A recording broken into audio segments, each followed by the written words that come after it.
अध्यक्षगण, budget के बाद राज्यपाल अभिभाषण में आपको पर्याप्त अवसर दूंगा।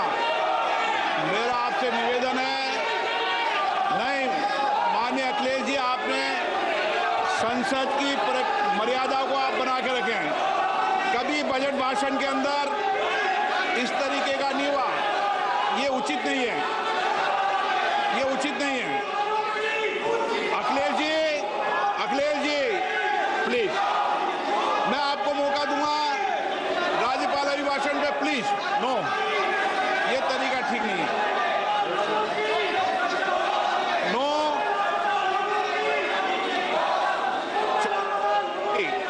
राज्यपाल अभिभाषण पे चर्चा होगी। नो तरीका।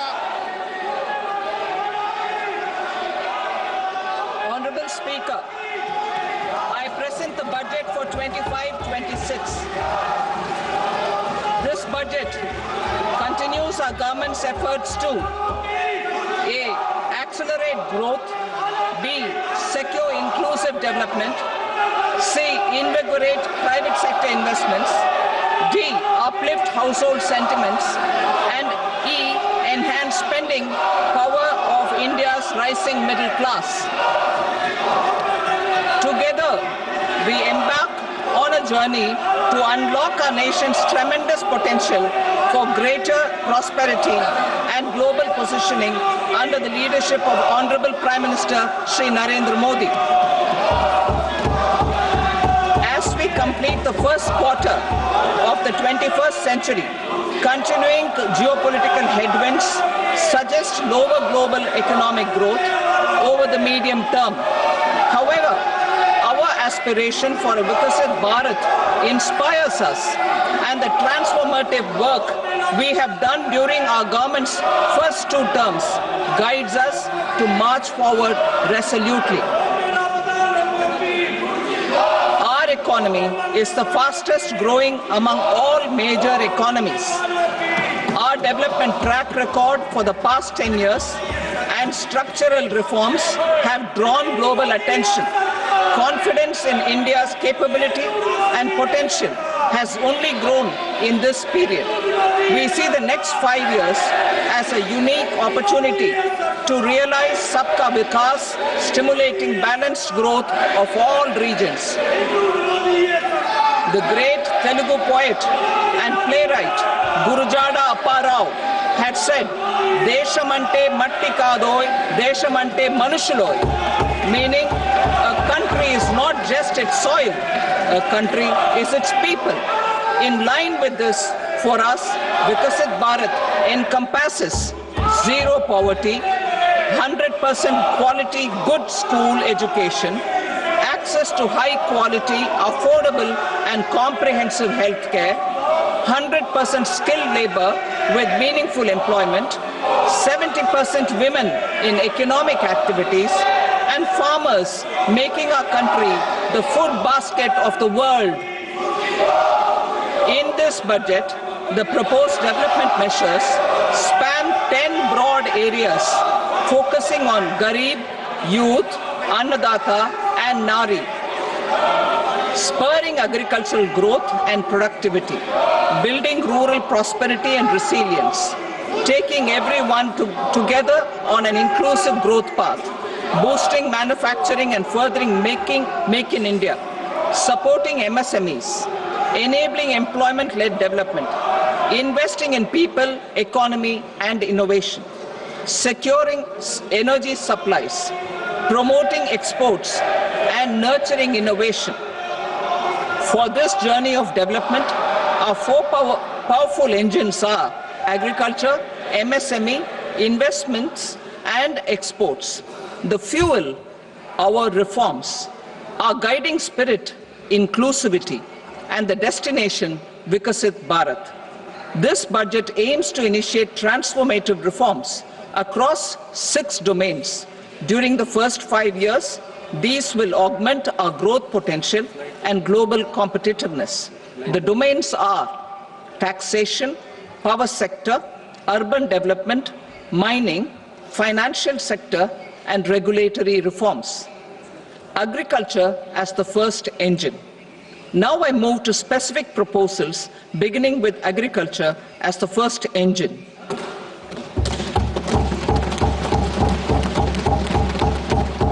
Prime Minister Dhan Dhanya Krishi Yojana, developing agri-districts program. Motivated by the success of the aspirational district program, our government will undertake a Prime Minister Dhan Dhanya Krishi Yojana in partnership with states. Through the convergence of existing schemes and specialized measures, the program will cover 100 districts with low productivity, moderate crop intensity, and below average credit parameters. It aims to 1. Enhance agricultural productivity, 2. Adopt crop diversification and sustainable agricultural practices, 3. Augment post-harvest storage at the panchayat and block level, 4. Improve irrigation facilities, and 5. Facilitate availability of long-term and short-term credit. This program is likely to help 1.7 crore farmers.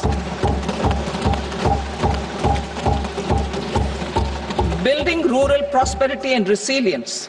A comprehensive multi-sectoral rural prosperity and resilience program will be launched in partnership with the states. This will address underemployment in agriculture through skilling, investment, technology, and invigorating the rural economy. The goal is to generate ample opportunities in rural areas so that migration is an option but not a necessity. The program will focus on rural women, young farmers, rural youth, marginal and small farmers, and landless families. The details are in Annexure A. Domestic best practices will be incorporated, and appropriate technical and financial assistance will be sought from multilateral development banks. In phase 1, 100 developing agri-districts will be covered. Atmanirbharta in pulses. Our government is implementing the National Mission for Edible Oilseed for achieving Atmanirbharta in edible oils. Our farmers have the capability to grow enough for our needs and more. 10 years ago, we made concerted efforts and succeeded in achieving near self-sufficiency in pulses.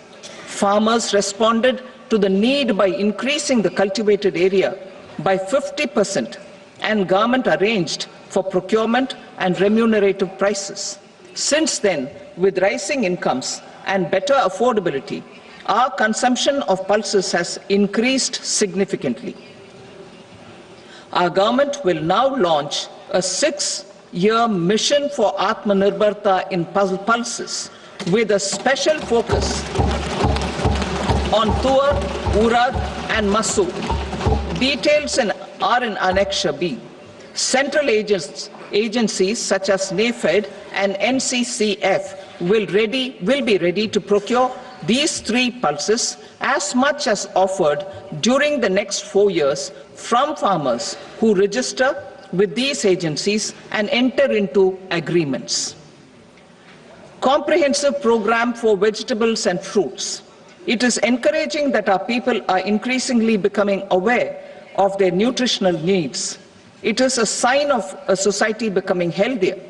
With rising income levels, the consumption of vegetables, fruits, and Shri Anna is increasing significantly.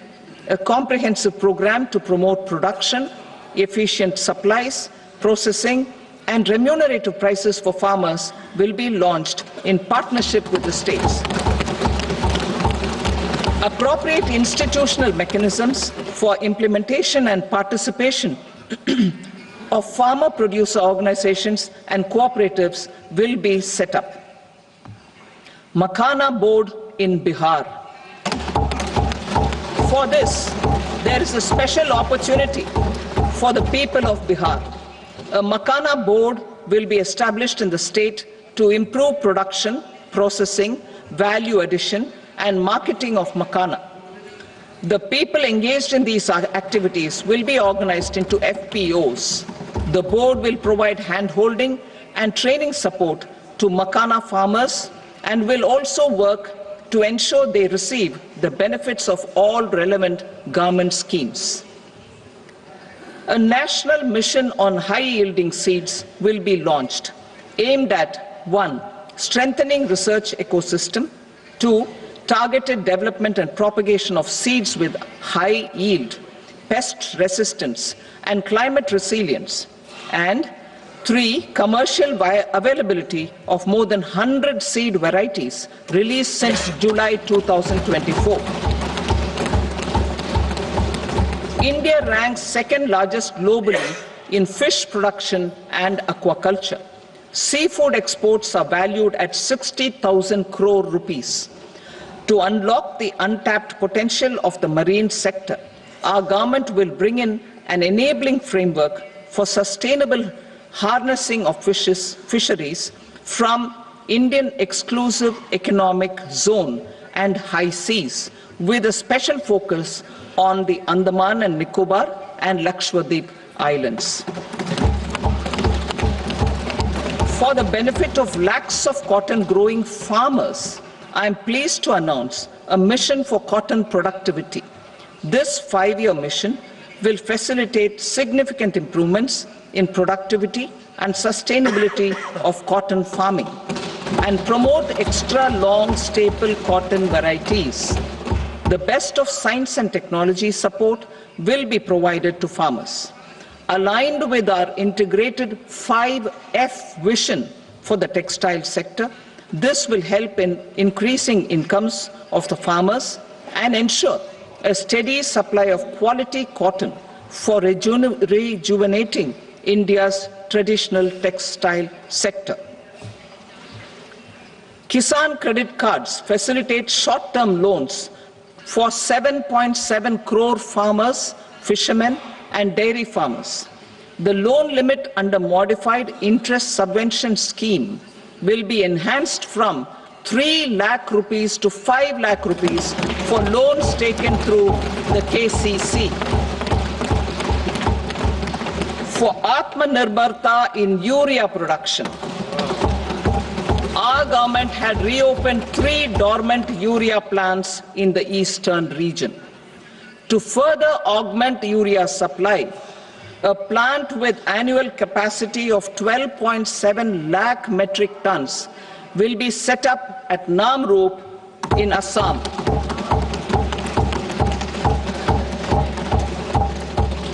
India Post, with 1.5 lakh rural post offices, complemented by the India Post Payment Bank and a vast network of 2.4 lakh Dak Sevaks, will be repositioned to act as a catalyst for the rural economy.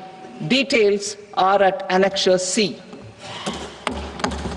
India Post will also be transformed as a large public logistics organization.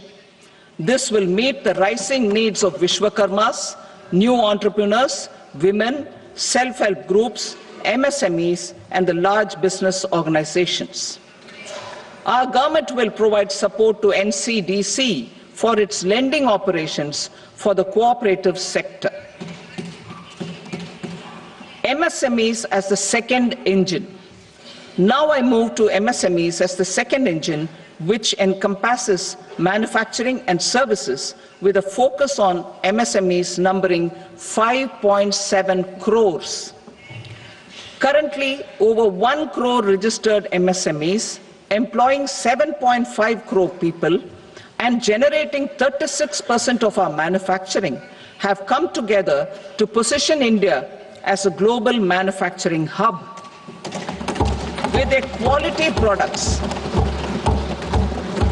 quality products, these MSMEs are responsible for 45% of our exports. To help them achieve higher efficiencies of scale, technological upgradation, and better access to capital, the investment and turnover limits for classification of all MSMEs will be enhanced to 2.5 and 2 times respectively. This will give them the confidence to grow and generate employment for our youth. The details are given in Annexure D. To improve access to credit, the credit guarantee cover will be enhanced. First, for micro and small enterprises from 5 crore to 10 crore rupees, leading to additional credit of 1.5 lakh crores in the next 5 years. Second, for startups from 10 crore rupees to 20 crore rupees, with the guarantee fee being moderated to 1% for loans in 27 focus sectors which are important for Atmanirbhar Bharat. And for well-run exporter MSMEs, for term loans up to 20 crore rupees. Also for the micro enterprises, we will introduce customized credit cards with a 5 lakh rupee limit for micro enterprises registered on Udyam portal. In the first year, 10 lakh such cards will be issued. Fund of funds for startups. The alternate investment fund, AIFs, for startups have received commitments of more than 91,000 crores rupees. These are supported by the fund of funds set up with the Government of India's contribution of 10,000 crore rupees. Now, a new fund of funds with expanded scope and a fresh contribution of another 10,000 crore rupees will be set up. A new scheme will be launched for 5 lakh women, scheduled castes and scheduled tribes, first-time entrepreneurs. This will provide term loans up to 2 crore rupees during the next 5 years. The scheme will incorporate lessons from the successful Stand Up India scheme. Online capacity building for entrepreneurship and managerial skills will also be organized. Measures for labor-intensive sectors. To promote employment and entrepreneurship opportunities in labor-intensive sectors, our government will undertake specific policy and facilitation measures. To enhance the productivity, quality, and competitiveness of India's footwear and leather sector, a focus product scheme will be implemented. The scheme will support design capacity, component manufacturing, and machinery required for production of non-leather quality footwear, besides the support for leather footwear and products. The scheme is expected to facilitate employment for 22 lakh persons, generate over 4 lakh crore rupees, and exports of over 1.1 lakh crore rupees. Measures for the toys sector. Building on the National Action Plan for Toys, we will implement a scheme to make India a global hub for toys. The scheme will focus on development of clusters, skills, and a manufacturing ecosystem that will create high-quality, unique, innovative, and sustainable toys that will represent the Made in India brand. Support for food processing. In line with our commitment towards Purvodaya, we will establish a National Institute of Food Technology, Entrepreneurship and Management in Bihar.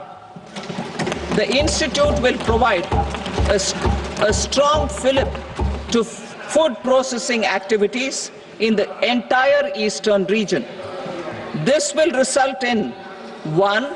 Enhanced income for the farmers through value addition to their produce, and 2. Skilling entrepreneurship and employment opportunities for the youth. Manufacturing mission, furthering Make in India. Our government will set up a national manufacturing mission covering small, medium and large industries for furthering Make in India by providing policy support, execution roadmaps, governance and monitoring framework for central ministries and states. Details are in Annexure E. Given our commitment to climate-friendly development, the mission will also support clean tech manufacturing. This will aim to improve domestic value addition and build our ecosystem for solar PV cells, EV batteries, motors and controllers, electrolyzers, wind turbines, very high voltage transmission equipment and grid scale batteries. Investment as the third engine. Now I move to investment as the third engine, which encompasses investing in people, investing in the economy, and investing in innovation.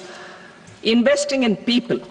Saksham Anganwadi and Poshan 2.0.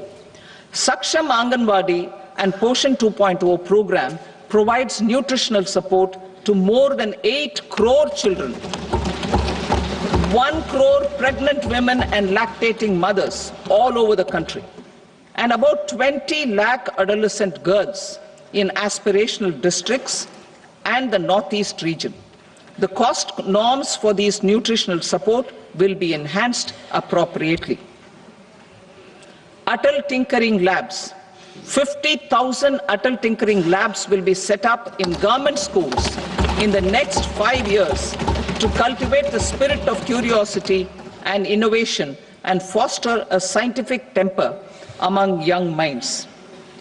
Broadband connectivity to government secondary schools and PHCs. Broadband connectivity will be provided to all government secondary schools and primary health centers in rural areas under the BharatNet project.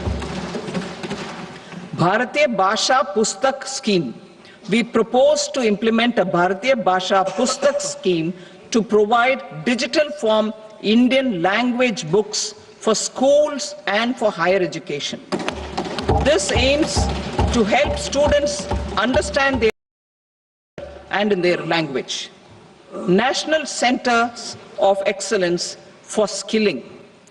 Building on the initiative announced in the July 24 budget, 5 national centers of excellence for skilling will be set up with global expertise and partnerships to equip our youth with the skills required for Make for India, Make for the World manufacturing. The partnership will cover curriculum design, training of trainers, and a skills certification framework and periodic reviews. Expansion of capacity in IITs. Total number of students in 23 IITs has increased 100% from 65,000 to 1.35 lakh in the past 10 years.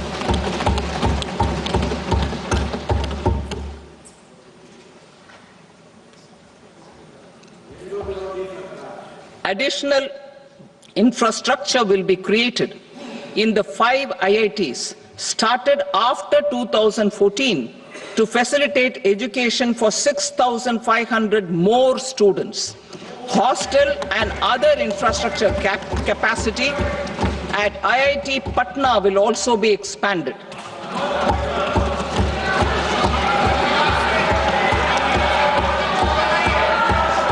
Center of Excellence.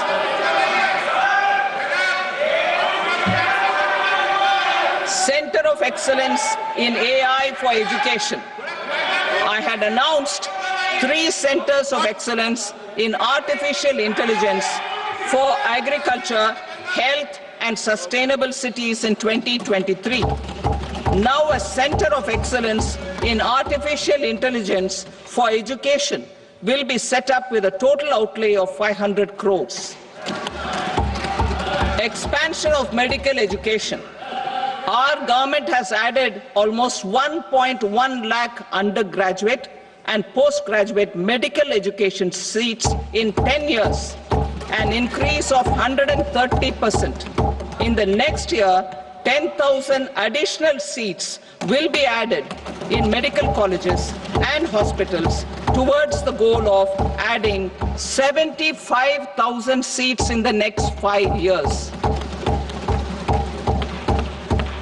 Daycare cancer centers in all district hospitals. Our government will facilitate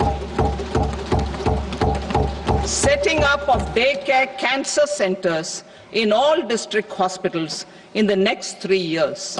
200 centers will be established in 25-26 itself. Strengthening urban livelihoods. Our government has been giving priority to assisting urban poor and vulnerable groups.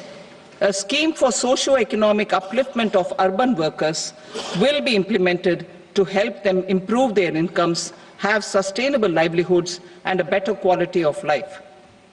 PM Swanidhi scheme has benefited more than 68 lakh street vendors, giving them respite from high-interest informal sector loans.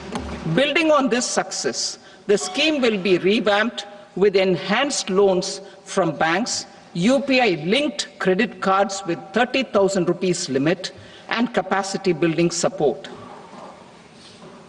Social Security Scheme for welfare of online platform workers. Gig workers of online platforms provide great dynamism to the new age services economy. Recognizing their contribution, our government will arrange for their identity cards and registration on the e-Shram portal. They will be provided health care under PM Jan Arogya Yojana. This measure is likely to assist nearly 1 crore gig workers.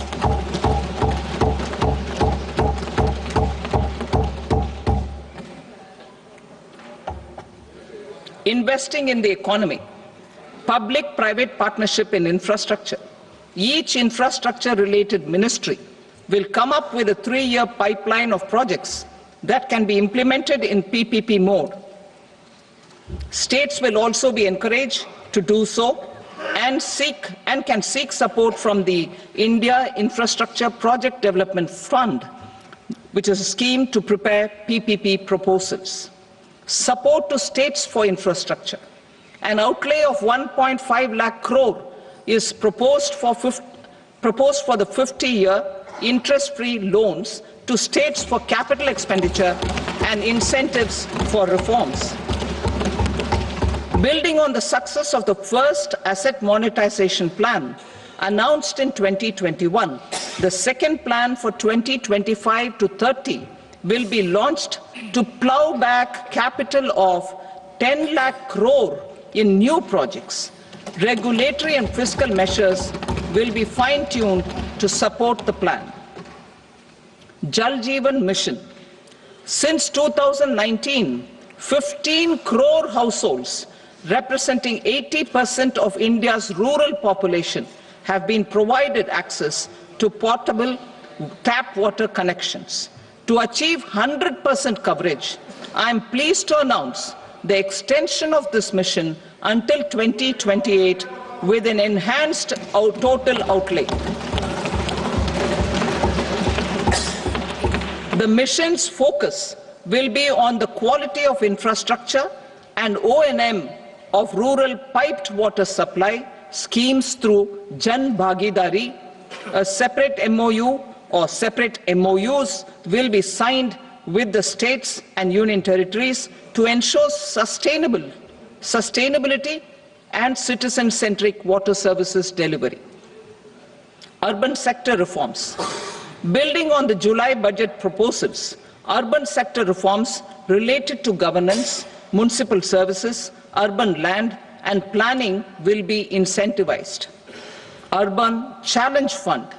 The government will set up an urban challenge fund of 1 lakh crore rupees to implement the proposals for cities as growth hubs, creative redevelopment of cities, and for water and sanitation purposes announced in the July budget. This fund will finance up to 25% of the cost of bankable projects, with a stipulation that at least 50% of the cost is funded from bonds, bank loans, and PPPs. An allocation of 10,000 crore is proposed in 2025-26. Power sector reforms. We will incentivize electricity distribution reforms and augmentation of intra-state transmission capacity by states. This will improve financial health and capacity of electricity companies. Additional borrowing of 0.5% of GSDP will be allowed to states contingent on these reforms. Nuclear energy mission for Vikasit Bharat. Development of at least 100 gigawatt of nuclear energy by 2047 is essential for our energy transition efforts. For an active partnership with the private sector towards this goal, amendments to the Atomic Energy Act and the Civil Liability for Nuclear Damage Act will be taken up. A nuclear energy mission for research and development of small modular reactors with an outlay of 20,000 crore will be set up. At least 5 indigenously developed small modular reactors will be operationalized by 2033. Shipbuilding. The shipbuilding financial assistance policy will be revamped to address cost disadvantages. This will also include credit notes for shipbreaking in Indian yards to promote the circular economy. Large ships above a specified size will be included in the infrastructure harmonized master list. Shipbuilding clusters will be facilitated to increase the range, categories, and capacity of ships. This will include additional infrastructure, facilities, skilling, and technology to develop the entire ecosystem. Maritime Development Fund. For long-term financing for the maritime industry, a Maritime Development Fund with a corpus of 25,000 crore rupees will be set up. This will be for distributed support and promoting competition. This will have up to 49% contribution by the government, and the balance will be mobilized from ports and from private sector. UDAN regional connectivity schemes. UDAN has enabled 1.5 crore middle-class people to meet their aspirations for speedier travel. The scheme has connected 88 ports, airports, and operationalized 619 routes. Inspired by that success, a modified UDAN scheme will be launched to enhance regional connectivity to 120 new destinations and carry 4 crore passengers in the next 10 years.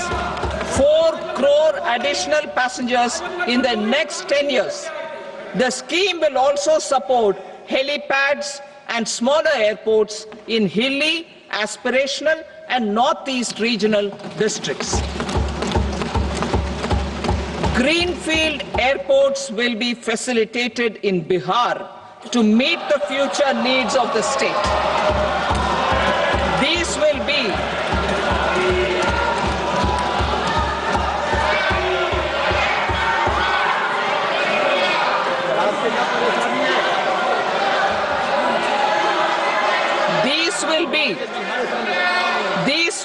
in addition to the expansion of the capacity of Patna Airport and a brownfield airport in Beta.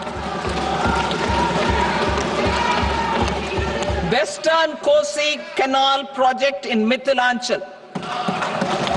Financial support will be provided for the Western Kosi Canal ERM project, benefiting a large number of farmers, cultivating over 50,000 hectares of land in the Mithilanchal region of Bihar.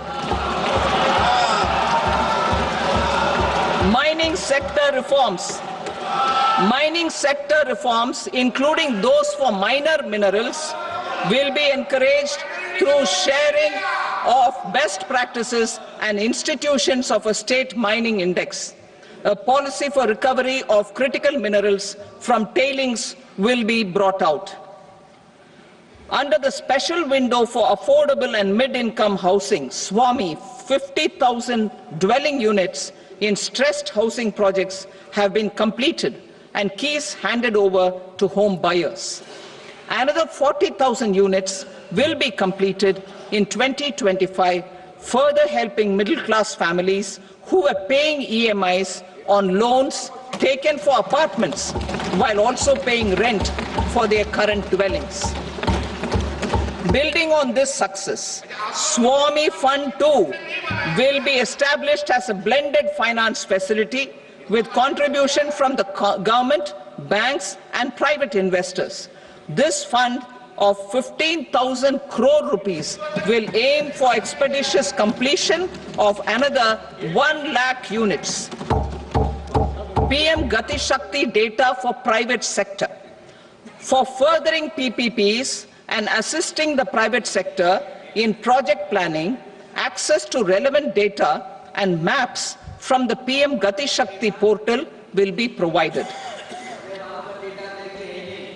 Tourism for employment-led growth. Top 50 tourist destination sites in the country will be developed in partnership with states through a challenge mode. Land for building key infrastructure will have to be provided by the states. Hotels in these destinations will be included in the infrastructure harmonized list. The following measures will be taken for facilitating employment-led growth. Organizing intensive skill development programs for our youth, including in institutes of hospitality management. Providing mudra loans for homestays. Improving ease of travel and connectivity to tourist destinations. Providing performance-linked incentives to states for effective destination management, including tourist amenities, cleanliness, and marketing efforts, and introducing streamlined e-visa facilities along with visa fee waivers for certain tourist groups. Continuing with the emphasis on places of spiritual and religious significance, in the July budget, there will be a special focus on destinations related to the life and times of Lord Buddha. Medical tourism and heal in India. Medical tourism and heal in India will be promoted in partnership with the private sector, along with capacity building and easier visa norms. Investing in innovation. To implement private sector-driven research, development and innovation initiatives announced in the July budget, I am now allocating 20,000 crore rupees for this purpose. A deep tech fund of funds will also be explored to catalyze the next generation startups as a part of this initiative.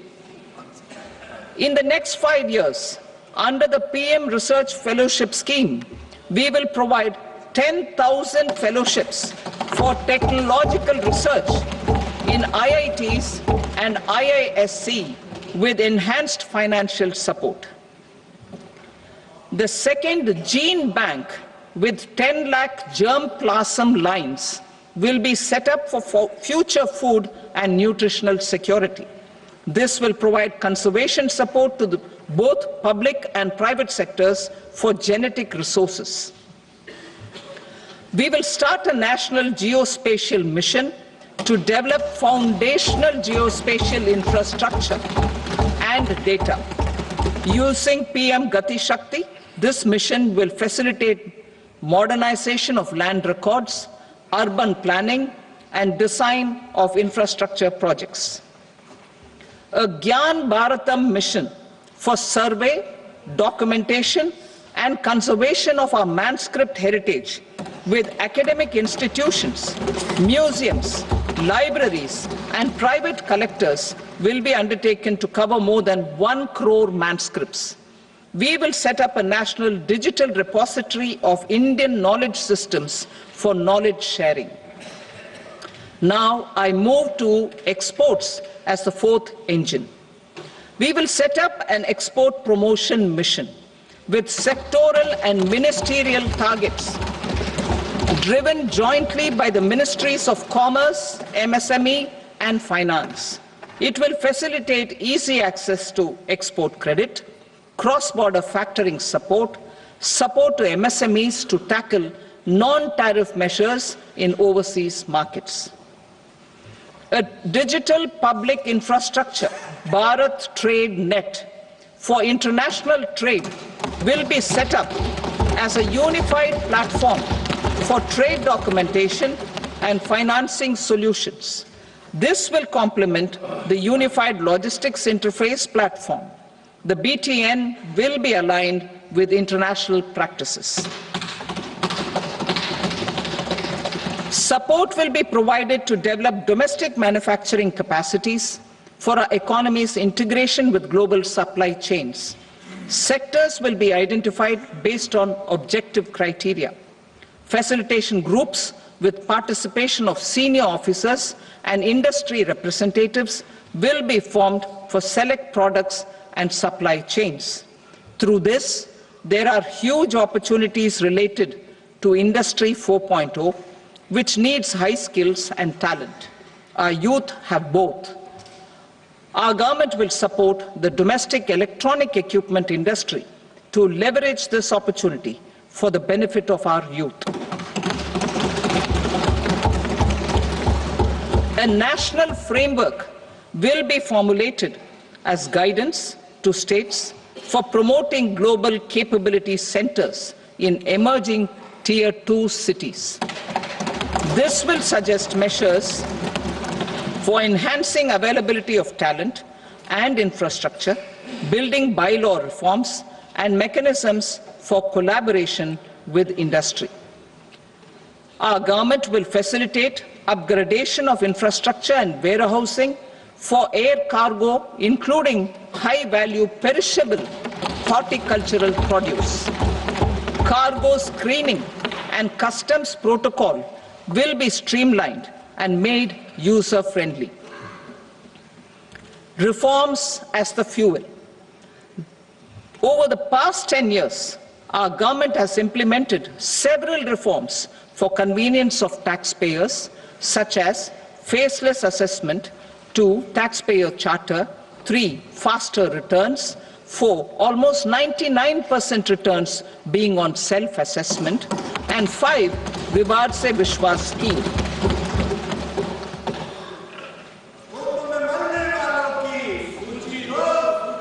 Continuing these efforts, I reaffirm the commitment of the Tax Department to trust first, scrutinize later. I also propose to introduce the new income tax bill next week. I will detail the indirect tax reforms and changes in direct taxes in Part B. Financial sector reforms. The FDI limit for the insurance sector will be raised from 74 to 100%. This enhanced limit will be available for those companies which invest the entire premium in India. The current guardrails and conditionalities associated with foreign investment will be reviewed and simplified. The services of India Post Payment Bank will be deepened and expanded in rural areas. NABFID will set up a partial credit enhancement facility for corporate bonds for infrastructure. Public sector banks will develop Grameen Credit Score framework to serve the credit needs of SHG members and people in rural areas. A forum for regulatory coordination and development of pension products will be set up. To implement the earlier announcement on simplifying the KYC processes, the revamped central KYC registry will be rolled out in 2025. We will also implement a streamlined system for periodic updating. Requirements and procedures for speedy approval of company mergers will be rationalized. The scope for fast-track mergers will also be widened and the process made simpler. As proposed in the interim budget, We signed bilateral investment treaties with 2 countries in 2024 to encourage sustained foreign investment, and in the spirit of First Develop India, the current model BIT will be revamped and made more investor-friendly.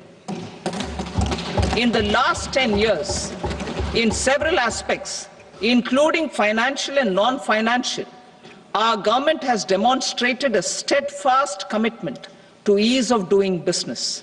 We are determined to ensure that our regulations must keep up with technological innovations and global policy developments.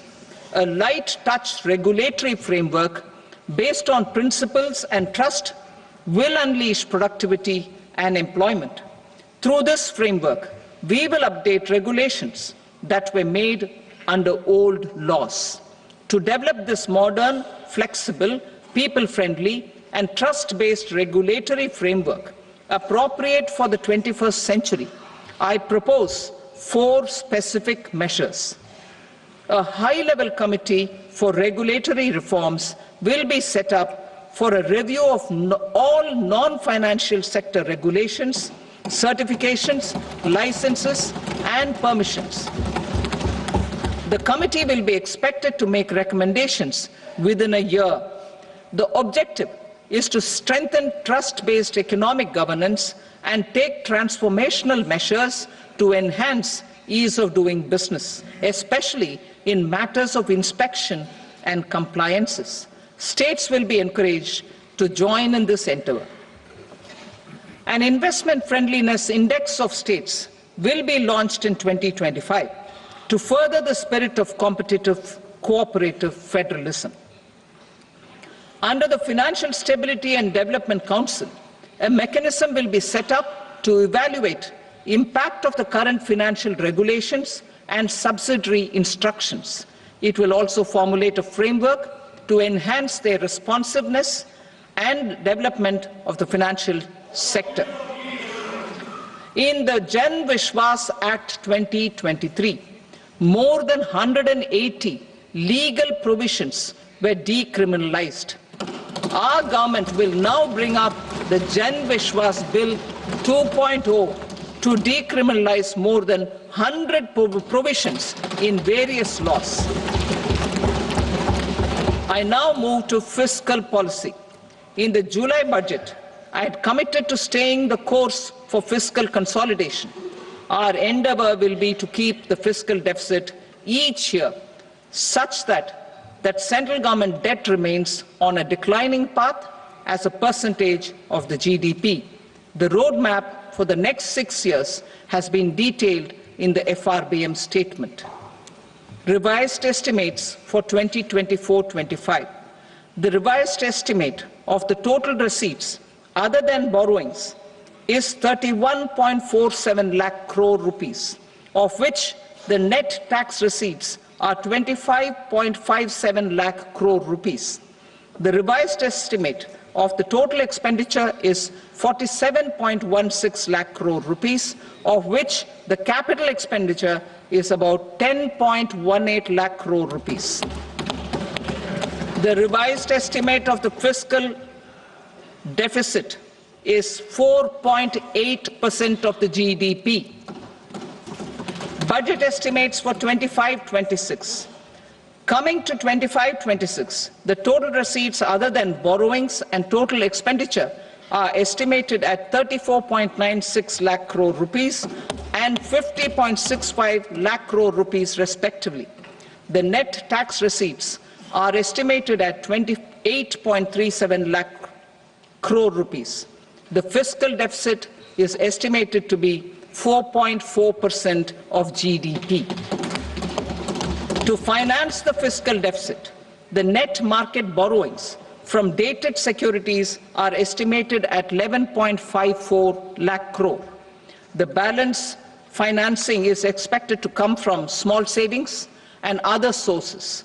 The gross market borrowings are estimated at 14.82 lakh crore rupees. I will now move to Part B. Indirect taxes.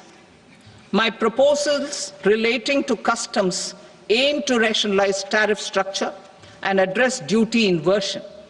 These will also support domestic manufacturing and value addition, promote exports, facilitate trade, and provide relief to common people. Rationalization of customs tariff structure for industrial goods. As a part of comprehensive review of customs rate structure announced in July 2024 budget, I propose to 1. Remove 7 tariff rates. This is over and above the 7 tariff rates removed in 23-24 budget. After this, there will be only 8 remaining tariff rates, including 0 rate. 2. Apply appropriate cess to broadly maintain effective duty incidence, except on a few items where such incidence will reduce marginally. 3. Levy not more than 1 cess or surcharge. Therefore, I propose to exempt social welfare surcharge on 82 tariff lines that are subject to a cess. I shall now take up sector-specific proposals. To provide relief to patients, particularly those suffering from cancer, rare diseases, and other severe chronic diseases, I propose to add 36 life-saving drugs and medicines to the list of medicines fully exempted from basic custom duty.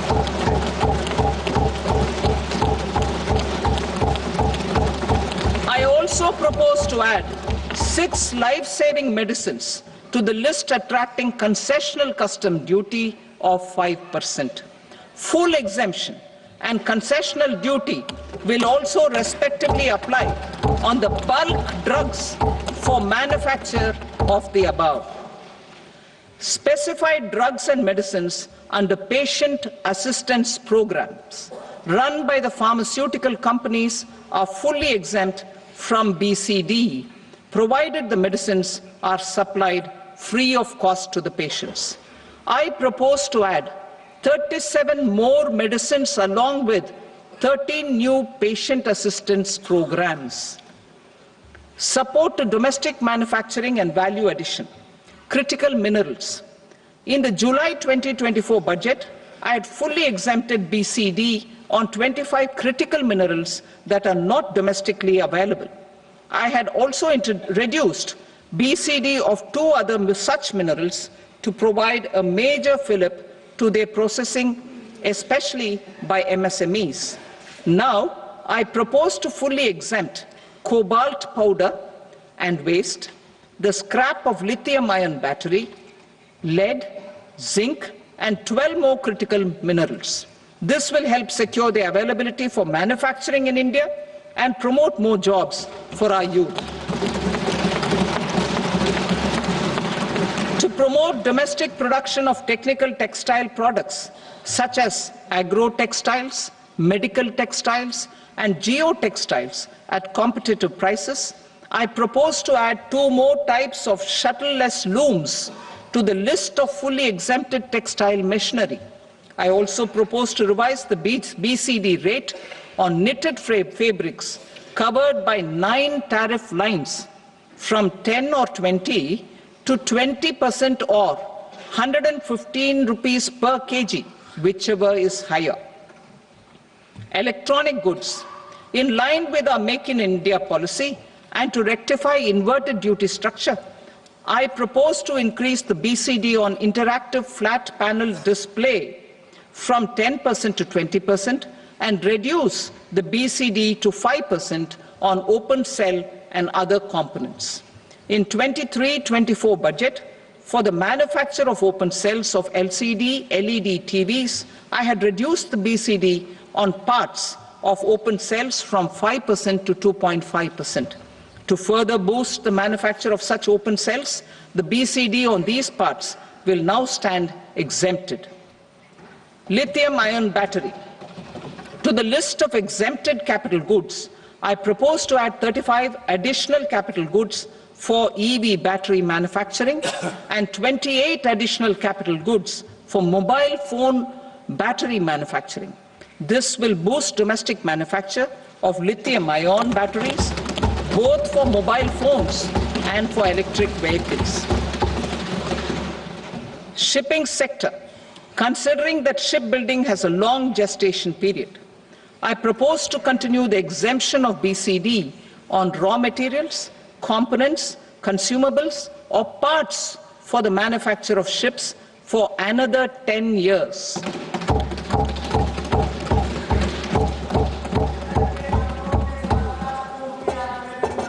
I also propose the same dispensation for shipbreaking to make it more competitive. Telecommunication. To prevent classification disputes, I propose to reduce the BCD from 20% to 10% on carrier-grade Ethernet switches to make it at par with non-carrier-grade Ethernet switches. Export promotion. To facilitate exports of handicrafts, I propose to extend the time period for export from 6 months to 1 year, further extendable by another 3 months if required. I also propose to add 9 items to the list of duty-free inputs. Leather sector. I propose to fully exempt BCD on wet blue leather to facilitate imports for domestic value addition and employment. I also propose to exempt crust leather from 20% export duty to facilitate exports by small tanners. Marine products. To enhance India's competitiveness in the global seafood market, I propose to reduce BCD from 30% to 5% on frozen fish paste, surimi, for manufacture and export of its analog products. I also propose to reduce BCD from 15% to 5% on fish hydrolysates for manufacture of fish and shrimp feed.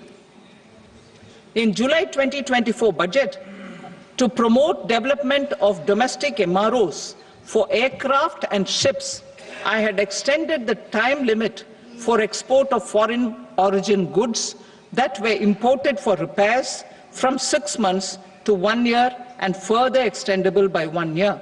I now propose to extend the same dispensation for railway goods. Time limit for provisional assessment. Presently, the Customs Act 1962 does not provide any time limit to finalize provisional assessments, leading to uncertainty and cost to trade. As a measure of promoting ease of doing business, I propose to fix a time limit of 2 years, extendable by a year, for finalizing the provisional assessment. I propose to introduce a new provision that will enable importers or exporters, after clearance of goods, to voluntarily declare material facts and pay duty with interest but without penalty. This will incentivize voluntary compliance. However, this will not apply in cases where department has already initiated audit or investigation proceedings.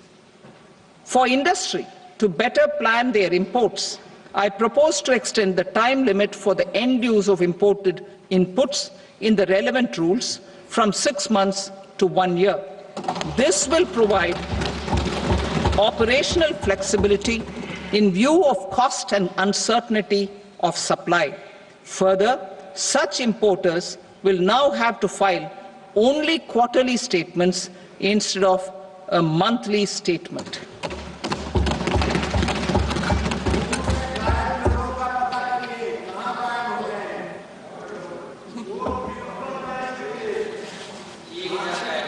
I now come to my direct tax proposals. In Part A, I have briefly underlined taxation reforms as one of key reforms to realize our vision of Vikasit Bharat. In respect of criminal law, our government had earlier ushered in Bharatiya Nyaya Sanhita, replacing Bharatiya Danda Sanhita. I am happy to inform this august House and the country that for new income tax bill, will carry forward the same spirit of Nyaya in its drafting as well. The new bill will be clear and direct in text, with close to half of the present law in terms of both chapters and words. It will be simple to understand for taxpayers and tax administrators, leading to tax certainty and reduced litigation. Reforms, however, are not a destination. They are means to achieve good governance for our people and economy. Providing good governance primarily involves being responsive. The Tirukural captures this in verse 542, which reads, "Vaanokki vaazhum ulagallam, mannavan kol nokki vaazhum kudi," meaning, just as the living beings live expecting rains, citizens live expecting good governance. Our government is committed to keeping an ear to the ground and a finger on the pulse and responding while balancing our national building efforts.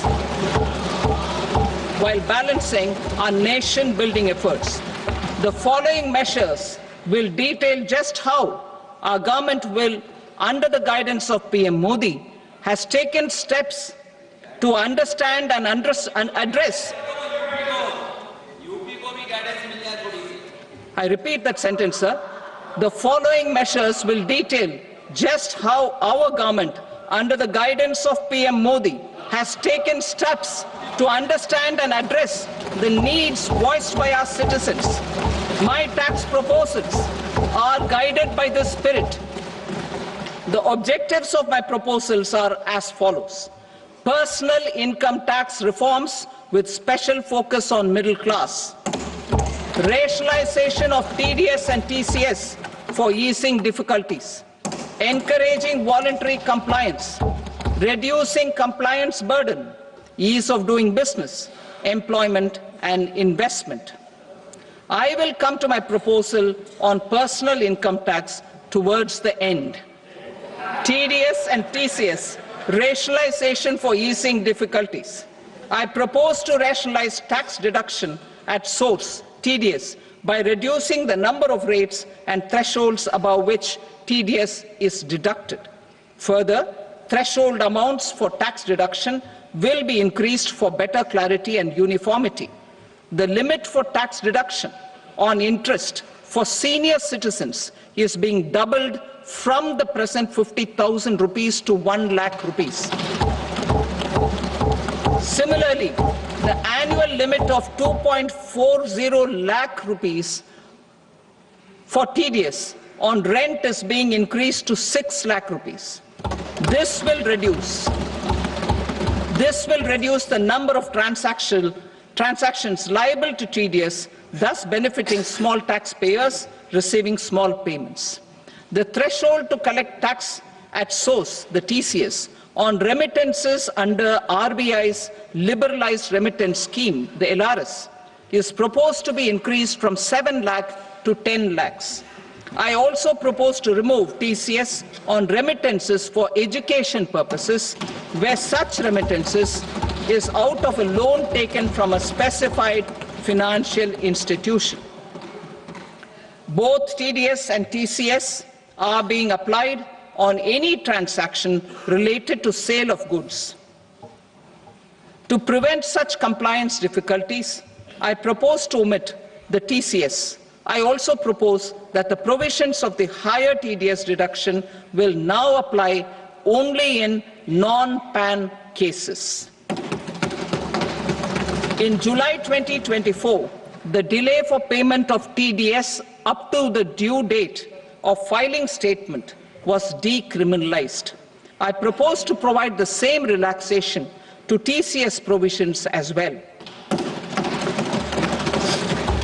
The government under the leadership of Prime Minister Modi believes in Sabka Saath, Sabka Vikas, Sabka Vishwas and Sabka Prayas. In line with this, we brought in updated return facility in 2022 for voluntary compliance by taxpayers who had omitted to report their correct income. Our trust in taxpayers was proved right. Nearly 90 lakh taxpayers voluntarily updated their incomes by paying additional tax. Taking this trust further, I now propose to extend the time limit to file updated returns for any assessment year from the current limit of 2 years to 4 years. I propose to reduce the compliance burden for small charitable trusts and institutions by increasing their period of registration from 5 years to 10 years. It is also proposed that disproportionate consequences do not arise for minor defaults such as incomplete applications filed by charitable entities. Presently, taxpayers can claim the annual value of self-occupied properties as nil only on the fulfillment of certain conditions. Considering the difficulties faced by taxpayers, it is proposed to allow the benefit of 2 such self-occupied properties without any condition. To streamline the process of transfer pricing and to provide an alternative to yearly examination, I propose to introduce a scheme for determining arm's length price of international transaction for a block period of 3 years. This will be in line with global best practices. With a view to reduce litigation and provide certainty in international taxation, the scope of safe harbor rules is being expanded. A number of senior and very senior citizens have very old national savings schemes accounts. As interest is no longer payable on such accounts, I propose to exempt withdrawals made from NSS by individuals on or after 29th August 2024. I am also proposing to allow similar treatment to NPS Vatsalya accounts as is available to normal NPS accounts subject to overall limits. In my speech in July 2024, I had promised that all processes, including giving effect to appellate orders, shall be digitalized and made paperless over the next 2 years. So I'm happy to announce that digitalization is being made operational now. In July 2024, we brought in the Vivad Se Vishwas scheme to resolve income tax disputes pending in appeal. The scheme has received a great response, with nearly 33,000 taxpayers having availed of the scheme to settle their disputes. I have a few proposals to promote investment and employment. It is proposed to provide a presumptive taxation regime for non-residents who provide services to a resident company that is establishing or operating an electronics manufacturing facility. I further propose to introduce a safe harbor for tax certainty for non-residents who store components for supply to specified electronics manufacturing units. Presently, the tonnage tax scheme is available only to sea-going ships. The benefits of existing tonnage tax scheme are proposed to be extended to inland vessels registered under the Indian Vessels Act 2021 to promote inland water transport in the country. Extension for incorporation of startups. We continue to support the Indian startup ecosystem. I propose to extend the period of incorporation by 5 years to allow the benefit available to startups which are incorporated before 1/4/2030. In order to attract and promote additional activities in the IFSC, I am inter alia proposing specific benefits to ship leasing units, insurance offices, and treasury centers of global companies which are set up in IFSC. Further, to claim benefits, the cut-off date for commencement in IFSC has also been extended by 5 years to 31/3/2030.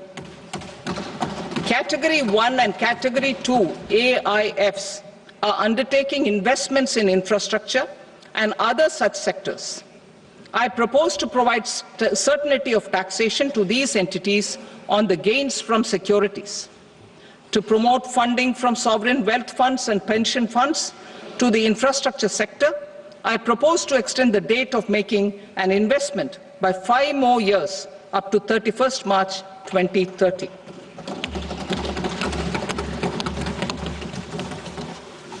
Personal income tax reforms with special focus on middle class. Democracy, demography, and demand are the key support pillars in our journey towards Vikasit Bharat. The middle class provides strength for India's growth. This government, under the leadership of Prime Minister Modi, has always believed in the admirable energy and ability of the middle class in nation building. In recognition of their contribution,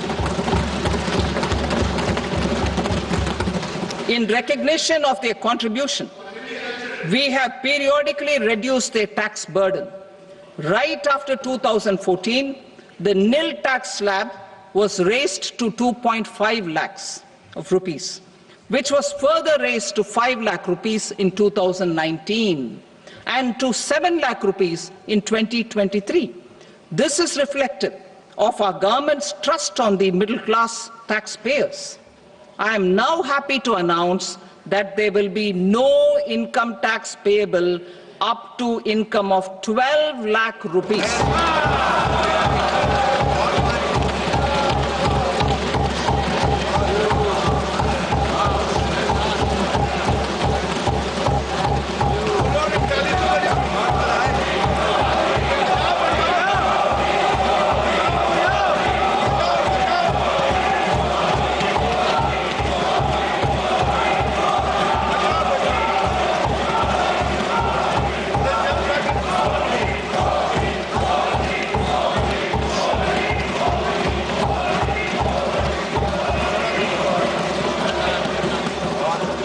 So, average income of 1 lakh per month, other than the special rate income such as capital gains, under the new regime. This limit will be 12.75 lakh for salaried taxpayers due to the standard deduction of 75,000. Slabs and rates are being changed across the board to benefit all taxpayers. The new structure will substantially reduce the taxes of the middle class and leave more money in their hands, boosting household consumption, savings, and investment. In the new tax regime, I propose to revise tax rate structures as follows: 0 to 4 lakh rupees nil, 4.8 lakh rupees to 4 to 8 lakh rupees 5%, 8 to 12 lakh rupees 10%, 12 to 16 lakh rupees 15%, 16 to 20 lakh rupees 20%, 20 to 24 lakh rupees 25%, and above 24 lakh rupees 30%. To taxpayers up to 12 lakh of normal income, other than special rate income such as capital gains. I read that again. To taxpayers up to 12 lakh of income, other than special rate income such as capital gains, tax rebate is being provided in addition to the benefit due to slab rate reduction in such a manner that there is no tax payable by them. The total tax benefit of slab rate changes and rebate at different income levels can be illustrated with a few examples. A taxpayer in the new regime with an income of 12 lakh rupees will get a benefit of 80,000 rupees in tax, which is 100% of tax payable as per the existing rates. A person having income of 18 lakh rupees will get a benefit of 70,000 rupees in tax, that is 30% of tax payable as per existing rates. A person with an income of 25 lakh gets a benefit of 1,10,000 rupees, that is 25% of his tax payable as per existing rates. Details of my tax proposals are given in the annexure. As a result of these proposals, Honorable Speaker, sir, revenue of about 1 lakh crore in direct taxes and 2,600 crores in indirect taxes will be foregone.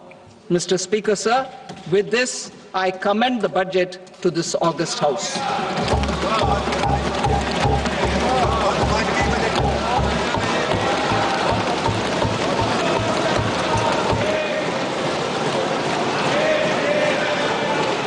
Item number 2, Srimati Nirmala Sitharaman.